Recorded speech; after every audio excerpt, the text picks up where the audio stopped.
Hello friend, welcome to BPSC platform. आज के BPSC history optional में हम देखेंगे आज इंडस वैली सिविलाइजेशन, जैसा कि हमारा चैप्टर चल रहा है। इसमें आज हम बात करने वाले हैं इकोनॉमिक लाइफ के बारे में। क्या उस समय का इकोनॉमिक लाइफ था, ठीक है। तो आज हम आर्थिक जीवन आर्थिक पहलू पे बात करेंगे सिंधु घाटी सभ्यता का। इसमें हम देखेंगे किस तरह के व्यापार हो रहा था, ट्रेड कैसे हो रहा था, उसमें क्या इन लोग लिपि का इस्तेमाल किए, कौन सा सिल्स का इस्तेमाल किया, सारे चीजों के बारे में हम चर्चा करेंगे आज के इस वीडियो में। और ये बहुत ही महत्वपूर्ण वीडियो होने वाला है। ये हमारा हिस्ट्री ऑप्शनल का लेक्चर नंबर 6 है। अभी हम इंडस वैली सिविलाइजेशन की ही बात कर रहे हैं। इंडस वैली सिविलाइजेशन में कम से कम 2 वीडियो तो और आएगा, एटलीस्ट 2 वीडियो तो और आएगा। फिर इंडस वैली सिविलाइजेशन को हम टोटली तरीके से खत्म कर देंगे। फिर लास्ट में मैं आपको 6 से 7 क्वेश्चन दूंगा, वो आपको मॉडल क्वेश्चन वो आपको खुद से बनाना है। जो मैंने पढ़ाया उस पे अकॉर्डिंग आपका क्वेश्चन बन जाएगा, ठीक है। उसमें नो डाउट कैसा नहीं हो पाएगा, नहीं हो वो बन जाएगा, ठीक है। और वो सारे कहीं ना कहीं एग्जाम में पूछा चुके हैं आपके, मतलब चाहे वो स्टेट पीसीएस हो चाहे तो यूपीएससी हो, ठीक है, ध्यान रखिएगा। तो जैसे कि हमारे सिलेबस में लिखा है, इंडस वैली सिविलाइजेशन के मेजर फीचर्स का हमने बात किया था, हमने पिछले वीडियो में बात किया था। टाउन प्लानिंग, ड्रेनेज सिस्टम देखा था। तो आज हम वीडियो में देखेंगे ट्रेड एंड कॉमर्स, किस तरह से व्यापार वाणिज्य था, एग्रीकल्चर देखेंगे, पशुपालन देखेंगे, और भी बहुत सारी चीजों का आज हम चर्चा करने वाले। तो आइए स्टार्ट करते हैं वीडियो को। तो जैसा कि आप ये देख पा रहे हैं, इकोनॉमिक लाइफ, ठीक है। इकोनॉमिक लाइफ क्या था उस समय का, आर्थिक जीवन क्या था भाई। तो एग्रीकल्चर क्या करते थे वो, पशुपालन, किस चीज का पशुपालन मतलब कौन कौन से पशु पालते थे। शिल्प व उद्योग धंधे, आर्ट एंड क्राफ्ट की बात करते हैं, उसमें क्या इंडस्ट्री था। आर्ट एंड क्राफ्ट क्या था, आर्ट एंड क्राफ्ट में मैंने ऑलरेडी हमने पोट्री देखा है, हमने और भी बहुत सारे कार्लिनियन बीड्स एंड ऑर्नामेंट बनाना देखा हमने। तो ऑलरेडी हम शिल्प और उद्योग धंधे को हम नहीं चर्चा करेंगे, क्योंकि हमने शिल्प और उद्योग धंधे को हमने पिछले वीडियो में हमने चर्चा किया है। पोट्री क्या था, कैसे मूर्ति बनाते थे, क्या क्या चीजें इन लोग बनाते थे, उसका हमने ऑलरेडी अच्छे तरीके से चर्चा हमने कर लिया। ओके, ट्रेड एंड कॉमर्स को डिटेल से पढ़ेंगे, बिकॉज ट्रेड एंड कॉमर्स बहुत ही अच्छा इसमें इंडस वैली सिविलाइजेशन का बहुत ही मोस्ट इंपॉर्टेंट पार्ट है।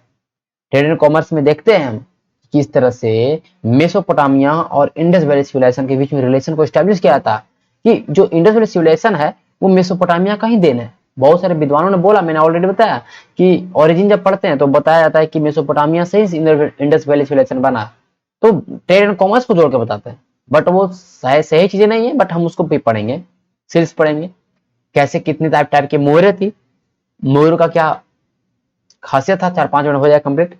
स्किप पढ़ेंगे, क्या लिपि था उसको हम पढ़ नहीं पाए हैं, वो कैसा था क्या था, उन सारे चीजों की चर्चा हम करने वाले हैं, ठीक है। ओके, तो आइए स्टार्ट करते हैं। पहले एग्रीकल्चर, सिंधु घाटी सभ्यता के लोगों का एग्रीकल्चर क्या था उसके बारे में चर्चा करेंगे। नाम ही है सिंधु घाटी सभ्यता। ध्यान रखिए भैया कि ये जो इंडस वैली सिविलाइजेशन है, इंडस रिवर के आसपास के क्षेत्र में और उसके इसके ट्रिब्यूटरीज सिंधु घाटी और सिंधु नदी और सिंधु की सहायक नदियां, उसके आसपास वाले क्षेत्रों में पूरा सिंधु घाटी सभ्यता फैला हुआ था। तो जब नदी किनारे कोई भी सभ्यता रहेगी, नदी किनारे कोई भी गांव रहे, कुछ भी रहे, तो वहां पर मिट्टी कैसे मिलेगी, सॉइल कैसा मिलेगा, फर्टाइल सॉइल, एकदम अलवियल सॉइल, मतलब जलोढ़ मृदा, एकदम जलोढ़ मृदा मिलने वाली जलोढ़ मिट्टी मिलेगी। अब यहाँ पे फसल बहुत मजबूत होगा, ध्यान रखिएगा, यहाँ पे फसल मजबूत होगा भैया। देखिए, इन लोग के पास ज्ञान आ चुका था, जैसे कि मैंने बताया था कि कैसे अर्ली हड़प्पन फेजेस में, हमने यहां तक ये बताया था कि न्यूलिथिक एजेस में ही, न्यूलिथिक फेज में ही हमने देखा था कि लोगों को ये ज्ञान हो गया था भाई कि कब हमको फसल काटना है, कब फसल बोना है, ध्यान रखिएगा। तो नवंबर दिसंबर में ये फसल को सो करते थे, मतलब बोते थे, बोना, ठीक है। और मार्च से अप्रैल के बीच में ये फसल को काटते थे, मीन्स रिप करना। आज भी देख लीजिए, गेहूं को हम कब हम लोग उपजाते हैं, तो गेहूं को भी हम लोग अक्टूबर नवंबर वाले टाइम में हम लोग रोपते हैं। और अभी का टाइम में देख लीजिए, गर्मी का टाइम जब होता है मार्च अप्रैल के टाइम में देख लीजिए, पूरे गेहूं को हम लोग खेत से काट लेते हैं और उसको फिर हम लोग थ्रेशर में क्रश कर देते हैं। तो ये वही चीज को हम अपना रहे हैं। तो उनके पास भी ज्ञान आ चुका था कि नवंबर दिसंबर में वो फसल को बोते थे और मार्च अप्रैल तक वो फसल को काट लेते थे। तो इनके पास इतना ज्ञान था। तो ये कृषि का मैं बता रहा हूँ क्या क्या इसके मतलब आपका फीचर्स है, ठीक है, ध्यान रखिएगा। बेसिकली 9 क्रॉप्स का जानकारी था। बेसिकली 9 क्रॉप्स का जानकारी था, जैसे कि व्हीट, गेहूं, बार्ले, जौ। मैं हिंदी लिखता हूं, जौ, व्हीट, गेहूं। ओके। और क्या भैया, और कौन सा फसल का ज्ञान था भाई? तो कपास, कॉटन,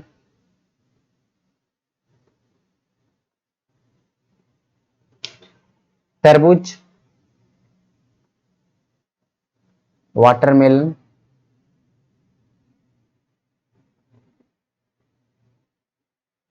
खरबूज। आपको लग रहा होगा कि ये सब चीजें आपको कैसे कैसे पता कि ये सब फसल उग जाता है? तो उसका बीज मिला है, उसका कहीं ना कहीं साक्ष्य मिला है, कहीं ना कहीं, तभी तो हम लोग पता लगा पाए ना। हर जगह मिला है। तो बहुत जगह, हर एक इंडस वैली सिविलाइजेशन बहुत बड़ा था, हड़प्पा सिविलाइजेशन बहुत बड़ा एरिया। तो हर एक जगह अगर हम व्हीट का साक्ष्य देखें, गेहूं का साक्ष्य देखें, तो कहेंगे ना गेहूं इन लोग उपजाते थे, इन लोग गेहूं। ओके, ये हो गया। मटर, पीज,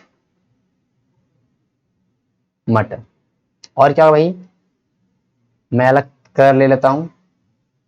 और देखेंगे हम लोग राई,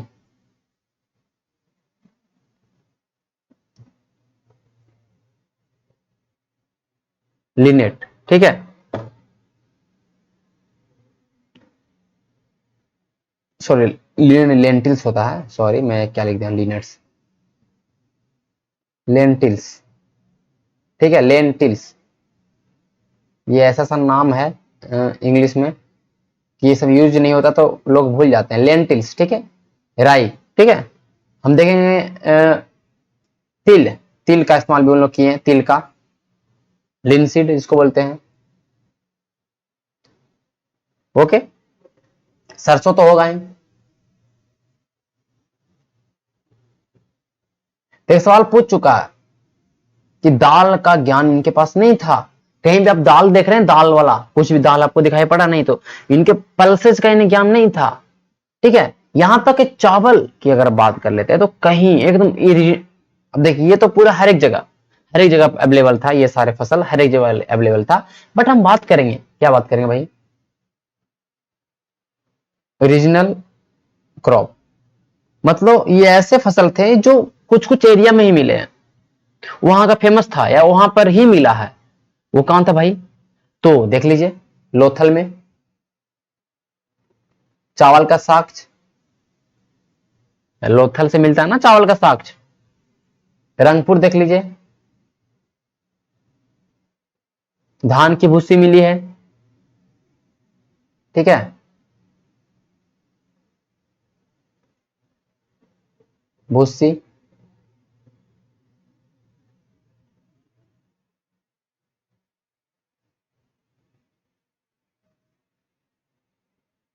ओके, रोजदी जगह है, रोजदी, रोजदी। रोजदी से क्या मिला भैया? रागी, जवार, मतलब मिलेट्स। मैं हिंदी लेता हूं, जवार। ठीक है, ये सारे रोजदी से। बाजरे का साग से क्या मिला है?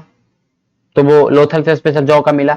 तो कुछ ऐसे, जैसे कि चावल हर जगह नहीं मिला, चावल हर जगह नहीं मिला, तो हम चावल मुख्य फसल में नहीं होंगे, मेजर क्रॉप्स में बात करें तो यही 9 फसल थे: wheat, barley, cotton, watermelon, musk melon, peas, lentils, linseed and the mustard.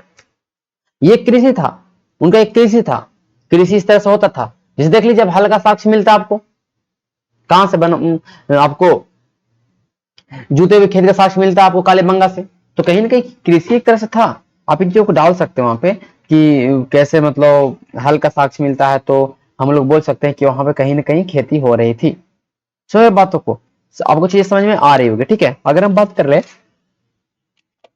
ठीक है, यहाँ तक तो हो गया, हमारा एग्रीकल्चर पूरा तरीके से कंप्लीट हो गया। ठीक है, एग्रीकल्चर में हम इतना ही लिखेंगे, ज्यादा नहीं लिखेंगे। ठीक है, अब हम बात करेंगे पशुपालन, एनिमल रियरिंग का।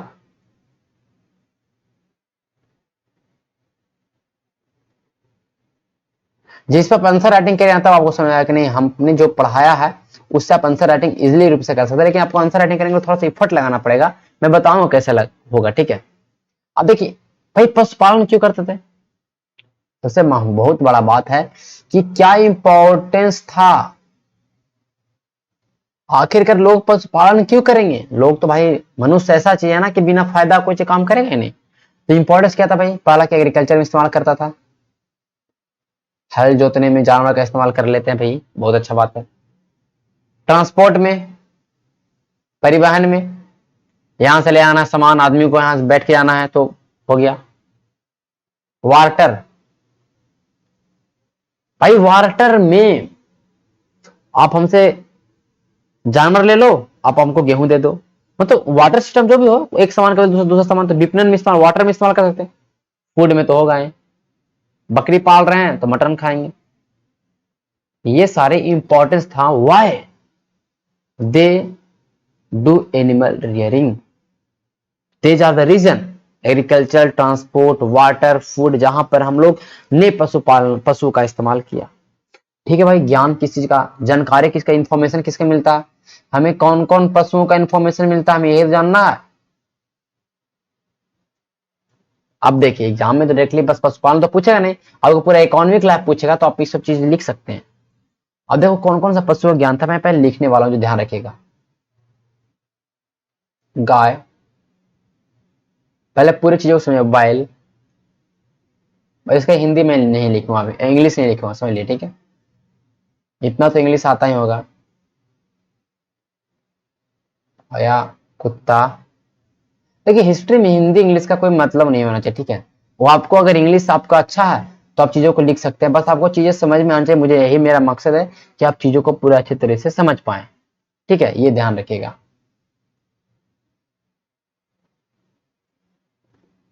बारहसिंगा,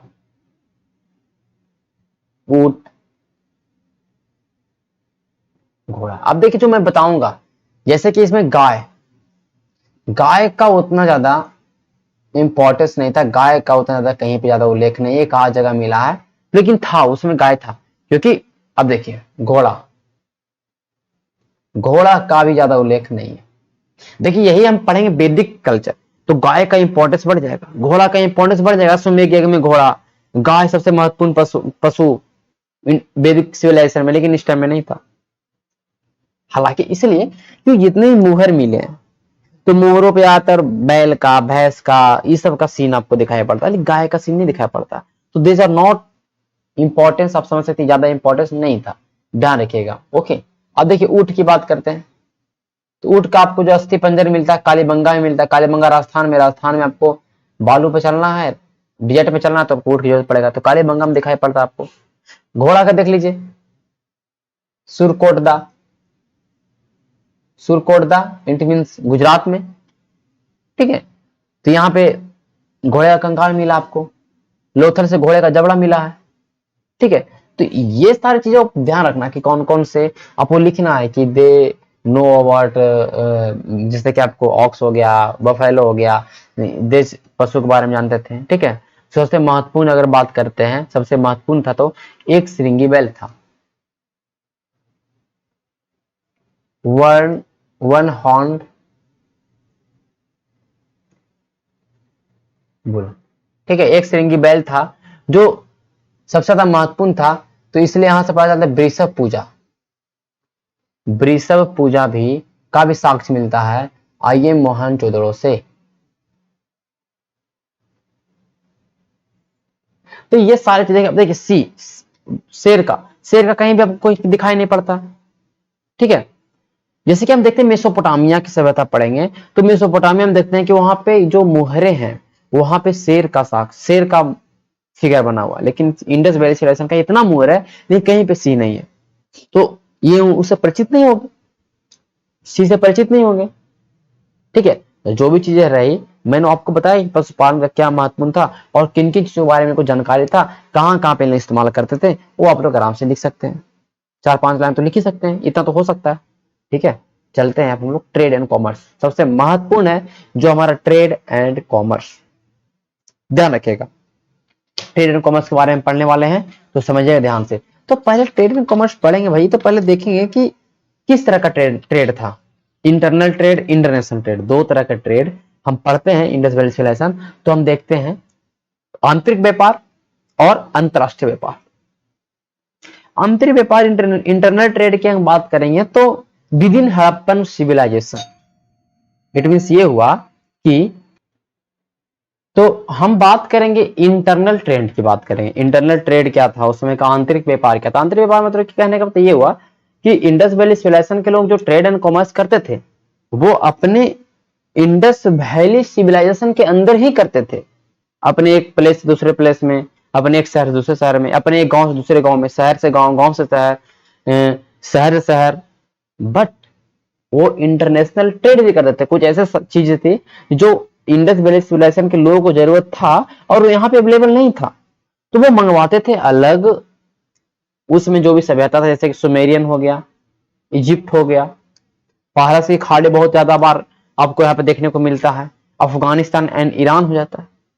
तो these are the important place where internal trade and the international trade place, ध्यान रखिएगा। तो इंटरनल ट्रेड की बात करें तो कश्मीर हो गया। अभी हम बताएंगे कश्मीर से क्या क्या इंपोर्ट होता था। कश्मीर से कोलार था, कोलार से सोना मंगवाना तो कोलार की खान से सोना आता था, बेंगलोर की तरफ से, कर्नाटका की तरफ से। काठियावाड़, बलूची था, बलूचिस्तान। तो ये सारे प्लेसेस थे जो इंटरनल ट्रेड का काम करती थी, ध्यान रखिएगा। देखिए इंटरनेशनल ट्रेड की बात करेंगे तो इंटरनेशनल ट्रेड की अगर हम बात करते हैं तो ये इंटरनेशनल ट्रेड में हम देखते हैं कि भाई सबसे पहला बात तो मेसोपोटामिया सबसे महत्वपूर्ण, सबसे मेन, इसको याद भी रखना आपको। तो इसमें कुछ ऐसे प्लेसेस हैं जैसे कि उर है, किस है, लगास है, टेपोर है, निपुर है, ये सब नाम याद रखना। देखो ये ध्यान रखिएगा, जो ध्यान रखिएगा, जो उर है, किस है, नेपुर है, यहां पर कार्नेलियन बीड्स मिले। क्या मिले भैया? Carnelian beads. यही कार्नेलियन बीड्स जो आपको इंडस वैली हड़प्पा सिविलाइजेशन में देखने को मिलता है, और यही सारे बीड्स आपको ये प्लेसेस में जो मेसोपोटामिया के शहर हैं वहां पर देखने को मिलता है। तो एक कह सकते हैं कि कहीं ना कहीं व्यापार तो होता होगा, कहीं ना कहीं मेसोपोटामिया में व्यापार इंडस वैली सिविलाइजेशन का हुआ है, तभी तो यहाँ वाला सामान वहां पाया जा रहा है, वहां वाला सामान यहाँ पाया जा रहा है। हालांकि ज्यादा मात्रा में नहीं पाया गया है तो ये क्लियर नहीं है, बट थोड़ा तो बोल सकते हैं कि व्यापार हो सकता है। बीच में इंटरमीडिएट रहा होगा, मतलब ये हुआ कि हो सकता है कि बीच में एक ऐसा जगह रहा होगा जो कि इंडस वैली सिविलाइजेशन से सामान लाता होगा, फिर यहां से सामान मेसोपोटामिया जाता होगा। बीच में कोई एक मध्यस्थ का काम कर रहा होगा, इंटरमीडिएटरी का काम कर रहा होगा। तो ये सारे चीजें आपको समझना है, ठीक है। हालांकि डायरेक्ट कांटेक्ट नहीं था, बट इनडायरेक्ट कांटेक्ट तो बोल ही सकते हैं ना, with the help of Persian gulf. Okay, तो ये आप चीजों को समझिएगा, ठीक है। ये हो गया। अब देखिए, अब हम बात करेंगे मिस्र, इजिप्ट। तो इजिप्ट तो उतना नहीं था व्यापार, लेकिन था, व्यापार था। तो आप इस चीजों को लिख सकते हैं, ठीक है। देखिए ट्रेड एंड कॉमर्स में आपको लिखने के लिए बोलेगा तो आपको इतना सवाल नहीं लिखना पड़ेगा, मैं बताऊंगा कैसे लिखना है। आपको ऐसा सवाल नहीं आएगा कि बता दीजिए ट्रेड एंड कॉमर्स, आपको ये आएगा कि ट्रेड एंड कॉमर्स से क्या विशेषता था, क्या चीजें थी, तो आपको इसमें लिख देना है कुछ प्लेसेस के बारे में, कुछ इंपोर्ट एक्सपोर्ट के बारे में, ठीक है। तो मैं अभी बताने वाला हूँ, सोचिए समझिएगा, ठीक है, ध्यान रखिएगा। देखिए पर्शियन गल्फ, तो पर्शियन गल्फ में देखिए दो नाम आता है, मैं यहां पर बता दूं। फारस की खाड़ी इसको बोलते हैं,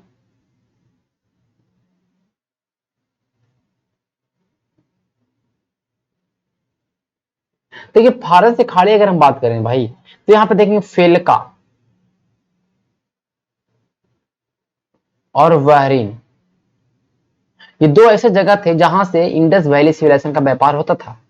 फेलका और बहरीन, ये ऐसा कहा जाता है कि बहरीन और फेलका ये ऐसे जगह थे कि जहां से इंडस वैली सिविलाइजेशन का डायरेक्ट व्यापार यहां से होता था, फिर यहां से आता था। जैसे देख सकते हैं आप ये मैप, ये पूरा रेड से जो घेरा हुआ ये इंडस वैली सिविलाइजेशन है। देखिए ये लोथल, धोलावीरा, ये सब एक तरह से कि जैसे कि अगर हम बात करें लोथल क्या था? डॉकयार्ड था, बंदरगाह था। तो यहाँ से सामान आया हुआ, देखिए धीमा धीमा ऐसा हुआ, लोड हुआ, ऐसे इस तरह जाता था। अब देखिए यहाँ पे ये आ गया मगन, ठीक है, ये बता रहे हैं मगन वाले, मगन आ गया। देखिए उमन अरनार आ गया, दिलमुन आ गया, ये बहरीन आ गया। फिर यहां से सामान जाता था यहाँ पे, यहाँ के लोगों के द्वारा। ये जो पर्सन की खाड़ी में, पर्सन गल्फ में कुछ लोग थे, वो व्यापारी, वो इंटरमीडिएरी का काम कर रहे थे। डायरेक्ट कांटेक्ट नहीं था इंडस वैली सिविलाइजेशन का, हालांकि कहीं कहीं लिखा रहता लेकिन बट था नहीं, कोई कंफर्म नहीं है। तो ध्यान रखिएगा कि एक अभिलेख है, आपको लिखना है चीज, आपको लिखना है सब चीजों को समझ के लिखना आपको, कि एक archaeological evidence for the Harappa trade with Mesopotamia that time of Sargon अभिलेख। That time a king of Mesopotamia, and that name is Sargon.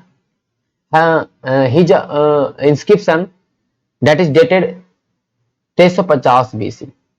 1350 BC पहले का जो अभिलेख है, सारगोन अभिलेख है, उसमें बोला गया, उसमें क्या बताया गया भैया? सारगोन अभिलेख में क्या बताया गया? बोला गया कि शिप फ्रॉम, जहाज फ्रॉम दिलमुन,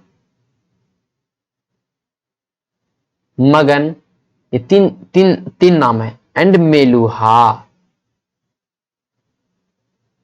कहा गया कि ये दिलमुन, मगन एंड मेलुहा, यहां से शिप आता था हमारे राज्य में, और फिर हमारे यहां व्यापार होता था। तो दिलमुन को आइडेंटिफाई किया गया बहरीन के द्वारा। दिलमुन का नाम, बहरीन का नाम था दिलमुन। मगन, मकरान को बोला गया मकरान तट को, ठीक है। मकरान देख सकते हैं आप यहाँ पे, मकरान तट है, ठीक है। मगन देख सकते हैं, मगन है, देख सकते हैं। दिलमुन बहरीन को बोला गया। मेलुहा मेसोपोटामिया को बोला गया, मेसोपोटामिया को बोला गया। सबसे महत्वपूर्ण बात, इंडस वैली सिविलाइजेशन, ठीक है, इंडस वैली सिविलाइजेशन। तो ये तीन शब्द, ये तीन इनके अभिलेख में इसे लिखा गया कि जहाज आते थे दिलमुन, मगन, मेलुहा से, हमारे कैपिटल, हमारा जो कैपिटल, मतलब मेसोपोटामिया का जो कैपिटल था उस समय, बोला हमारे कैपिटल अक्कड़ के पास ये सारे रुकते थे जहाज। तो ये सारे बताए गए हैं। तो ये कहीं ना कहीं एक बता रहा है आपको, कहीं ना कहीं ये डिनोट कर रहा है किस तरह से व्यापार होता था। तो आप इस चीजों को लिख सकते, थोड़ा सा मैप बना लीजिएगा, आप मैप में इस तरह से दिखा दीजिएगा तो अच्छा रहेगा। बट हम लोग क्लियर रूप से नहीं बोल सकते हैं कि ये चीज सही था, मतलब ये चीज, मतलब पूरा डायरेक्ट कांटेक्ट था। बिकॉज आप देख लेते हैं कि हड़प्पा लोग इतना लॉन्ग रूट डिस्टेंस ट्रेड क्यों करेंगे? बिकॉज हड़प्पा सिविलाइजेशन के पास ऑलरेडी, उनके पास इतना रिसोर्सेज है कि वो दूसरे से क्यों रिसोर्सेज मंगवाएंगे। और मेसोपोटामिया की बात कर लेते हैं, मरुस्थल वाला जगह है, वहां पे खुद नहीं अवेलेबल था, वो खुद हमको क्या देगा? सारी चीजें हैं। फूड रिक्वायरमेंट हो गया, बहुत सारे रॉ मटेरियल थे जो हड़प्पा क्राफ्ट पर्सन को जरूरत था, वो अवेलेबल था हड़प्पा कल्चर जोन के अंदर ही। मैं उसके बारे में बता दूंगा अभी जस्ट, देखिए, ठीक है, चीज समझना आपको, ठीक है, जो मैं समझाना चाह रहा हूँ, ओके, ध्यान रखिएगा। अब मैं कुछ इंपोर्ट एक्सपोर्ट की बात कर लेता हूँ। ये सारे मैं कुछ इंपोर्ट एक्सपोर्ट की बात कर लेता हूँ। अभी आपको लग रहा होगा कि हम किस तरह से आंसर राइटिंग करेंगे, बिकॉज मैंने तो इस तरह से बताया चीजों को। मैं बताऊंगा कैसे आंसर राइटिंग करना है, आपको इसके लिए परेशान होना, इस चैप्टर्स के साथ ही मैं करूंगा। देखिए, मैंने ओरिजिन के ऊपर मैंने करवा दिया आपको आंसर राइटिंग कैसे होगा, ओरिजिन के ऊपर मैंने अच्छे तरीके से बता दिया आपको कैसे आंसर राइटिंग होगा। जिन्होंने पहला वीडियो देखा होगा origin of Indus valley civilization, समझ में आया होगा। और मैं इस पे बताऊँ, इंडस वैली सिविलाइजेशन दो चार ही सवाल आएंगे, ओरिजिन पे सवाल आ सकते हैं, डिक्लाइन पे सवाल आ सकते हैं, व्यापार पे सवाल आ सकते हैं, ठीक है, ये सारे सवाल आ सकते हैं जो कि मैं आपको बता दूंगा। आपको इसके लिए परेशान नहीं होना, किस तरह से आंसर राइटिंग करना है मैं एक शॉर्ट फॉर्म में बता दूंगा, फिर आपको आंसर राइटिंग करना है, ठीक है, ध्यान रखिएगा। देखिए, कश्मीर से प्रीशियस स्टोन, कीमती पत्थर कश्मीर से आ गया भैया, ठीक है, ध्यान रखिएगा।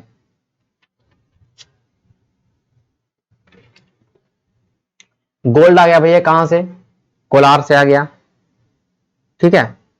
अगर हम बात कर लेते हैं खेत, देखिए, और भी मैं यहाँ पे मैं और लिख देता हूं, यहाँ पर नाम तो लिखा नहीं है, जैसे कि खेतड़ी, जो कि राजस्थान में है। अभी आपको पता है खेतड़ी किसके लिए प्रसिद्ध है भैया? तांबा के लिए, कॉपर के लिए। लैपिस लजुली सबसे फेमस, लैपिस लजुली सबसे फेमस है, जो Badakhshan Afghanistan. Lapis lazuli at that time very famous in, कहा भैया, तो अफगानिस्तान में। तो लैपिस लजूली बहुत ज्यादा अफगानिस्तान से एक्सपोर्ट होता था इंडिया, हड़प्पा सिविलाइजेशन के अंदर में। खैर इंटरनल ट्रेंड था, क्योंकि अफगानिस्तान तक एरिया तक तो इंडस वैली सिविलाइजेशन फैला हुआ था। ठीक है, तो ये हो गया हमारा लैपिस लजूली, जो बदकसा से आता था। अब इसको लिखना पड़ेगा आपको। सिल्वर ईरान से। ठीक है, तो ये सारे चीजें, ये सारे आपको हर एक चीज किस तरह से हो रहा था, व्यापार किस तरह से चीजें हो रही थी, वो आपको याद रखना पड़ेगा और उन चीजों को आपको लिखना पड़ेगा, ध्यान रखिएगा। ठीक है, जैसे कि अगर हम बात कर लेते हैं, जैसे कि और अगर हम बात कर लेते हैं कि जैसे कि हाँ, ओके, ध्यान रखिएगा मैं क्या बताना चाह रहा हूं।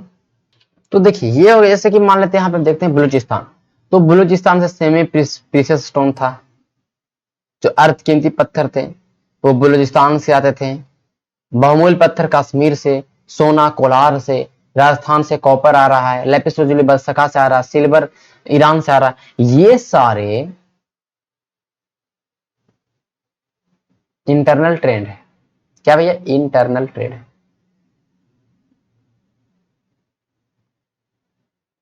ये सारे एक्सपोर्ट है।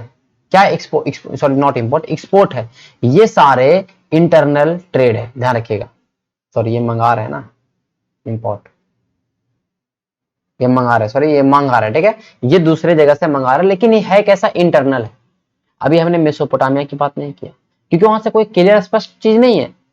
तो अभी हम इंपोर्ट की बात करें। अब देखिए कुछ ऐसे सामान थे जो इंडस वैली सिविलाइजेशन वाले लोग निर्यात करते थे, मतलब यहाँ पर लोग एक्सपोर्ट करते थे। क्या था भैया? एक्सपोर्ट करने का मतलब हुआ कि इंडस वैली सिविलाइजेशन का वो खास चीज था, और इंडस वैली सिविलाइजेशन में ही, हड़प्पा में ही वो था। जैसे कुछ सीप के बने सामान,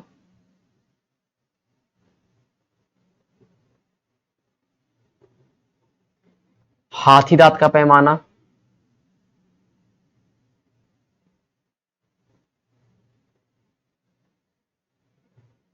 देखिए पैमाना मतलब हाथी के दांत का, एलिफेंट के तीत का एक स्केल बना था, यह स्केल था। अब कुछ नापने में काम होती है, लोथल में ही था, लोथल में ही होता था। और ये इंडस वैली सिविलाइजेशन से के बाद, मतलब कहने का मतलब इससे बाहर एक्सपोर्ट होता था। ठीक है, कपड़े, वस्त्र हो गए, टेक्सटाइल्स हो गया, बीड्स हो गए, जैसे कार्नेलियन बीड्स जो आप देख रहे हैं, जो आपको यहाँ पे दिखाई पड़ रहा है, तो ये क्या है? इंपोर्ट एक्सपोर्ट ही है ना।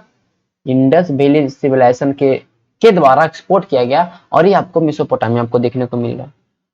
तो ये ट्रेड के बारे में लिख सकते हैं आप। देखिए ट्रेड के ऊपर मैं आपको जो चीज बताना चाहता हूं कि ट्रेड के ऊपर मैं एक थोड़ा सा छोटा सा वीडियो, उसके माध्यम से मैं चीजों को समझाना चाहूंगा। आप चीजों को अच्छे तरीके से समझ पाइएगा। उस वीडियो को अगर आप देख लेते हैं तो आपकी चीजें बहुत अच्छे तरीके से स्पष्ट हो पाएगा। ठीक है, ध्यान रखिएगा, मैं उन चीजों को जो आपको बताने वाला हूँ, ठीक है, ध्यान रखिएगा। मैं थोड़ा सा इसके बारे में लिखते भी जाऊंगा और मैं चीजें आपको समझाते भी जाऊंगा, ठीक है, लेकिन आपको समझना है चीजों को, ठीक है, ध्यान रखिएगा। मैं यहाँ पे प्ले करता हूँ। अब देखिए समझेंगे इस वीडियो से क्या लिखा है। The elaborate social standard of living, granaries, numerous seals, uniform scripts, and the regulated weight and the measures in wide area indicate the existence of highly developed system of the trade in Harappa. कह रहा है कि जो social structure आप देखिएगा Indo civilisation का बहुत जबरदस्त रूप से है। स्टैंडर्ड ऑफ लिविंग देख लीजिए, ड्रेनेज सिस्टम है, टाउन प्लानिंग है, इतने अच्छे तरीके से, और बहुत सारे मुहरे मिले हैं।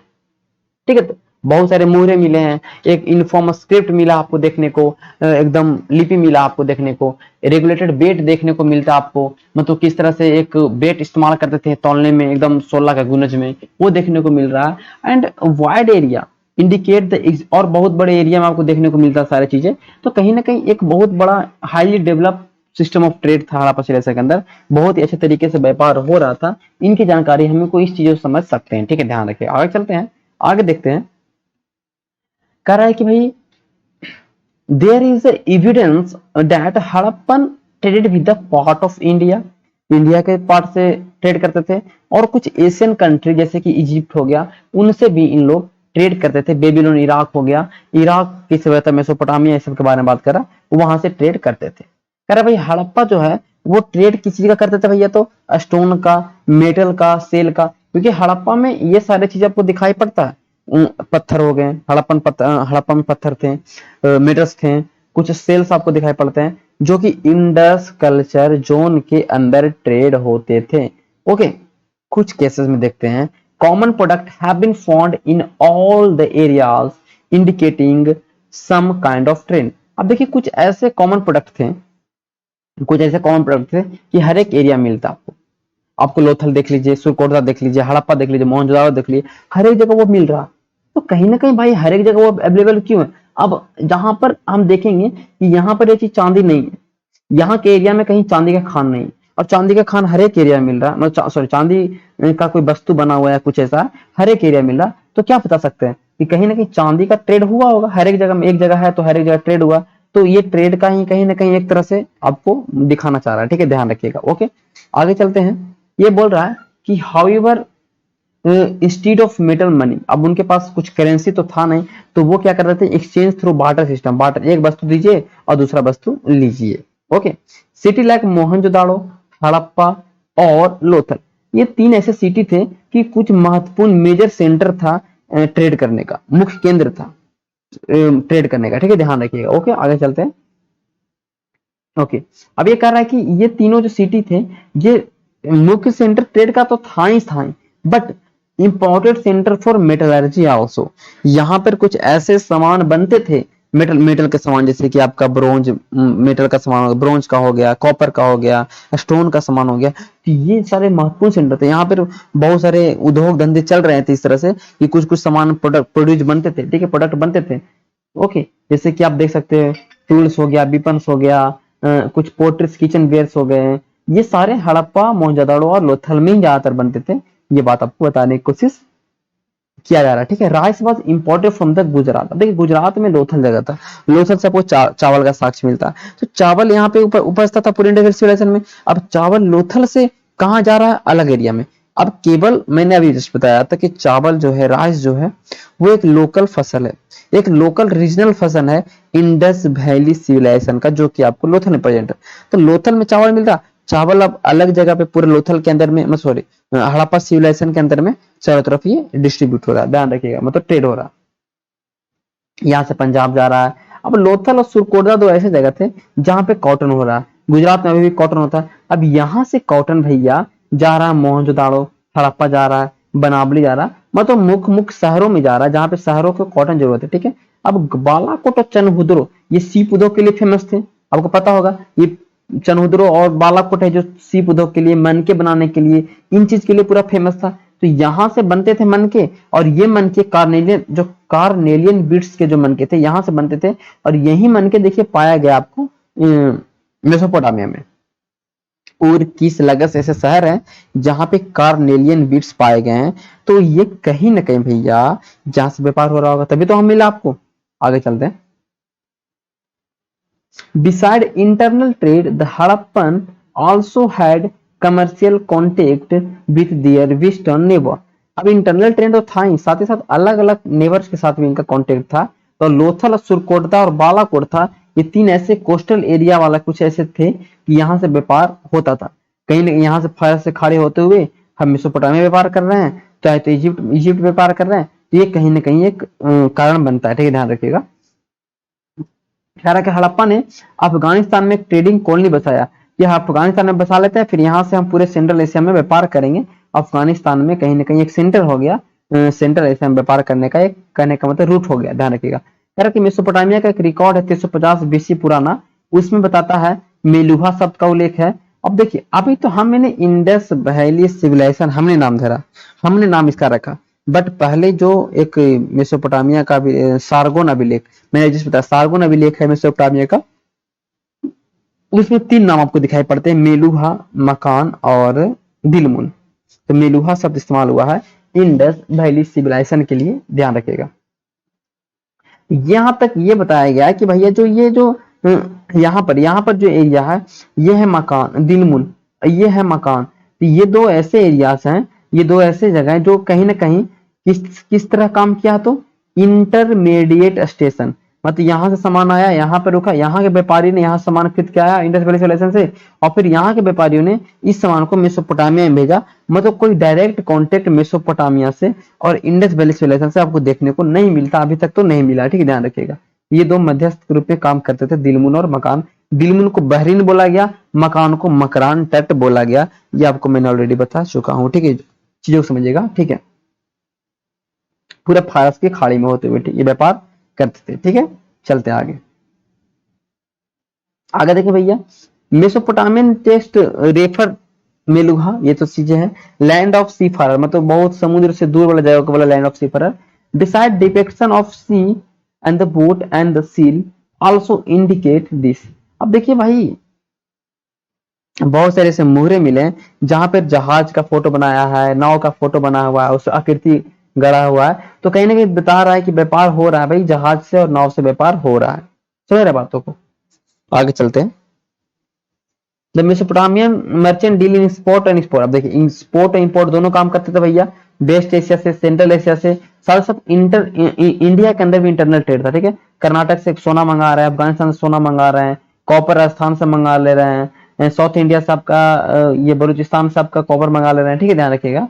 अब देखेंगे जैसे कि कुछ ऐसे भी, जैसे कि लेड है, लेड ईस्ट और इंडिया और नॉर्थ इंडिया से मंगा रहे हैं। अब कुछ ऐसे पैमाने थे, स्टोन वेट था, पत्थर के कुछ ऐसे माप इस्तेमाल किया गया 16 के गुनज में था।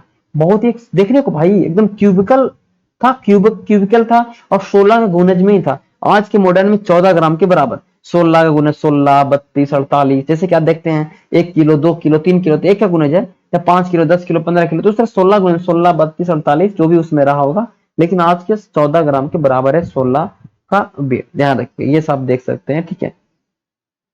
ओके, आगे चलते हैं। Many representation of sheep have been discovered on the seal। बहुत सारे सील्स के ऊपर सीप का फिगर दिखाई पड़ रहा है हड़प्पा सिविलाइजेशन के ऊपर, तो वो कहीं ना कहीं आपको दिखाई पड़ता है कि एक व्यापार हो रहा है। बहुत सारे टेराकोटा मॉडल ऑफ शिप दिखाई पड़ता है, टेराकोटा मॉडल ऑफ जहाज का दिखाई पड़ता है, जो कहीं ना कहीं लोथल से मिला है, जो कहीं ना कहीं सामान ढोने के लिए इस्तेमाल होता होगा, और कहीं ना कहीं वो व्यापार के रूप में भी काम कर रहे होंगे, तभी तो इन्होंने फिगर बनाया।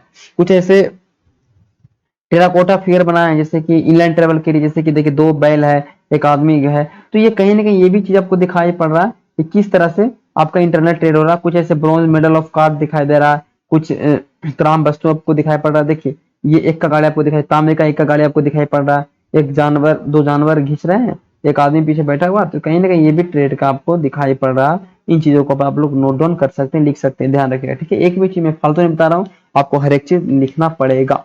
Okay, horse cart with Holi, ध्यान रखिएगा।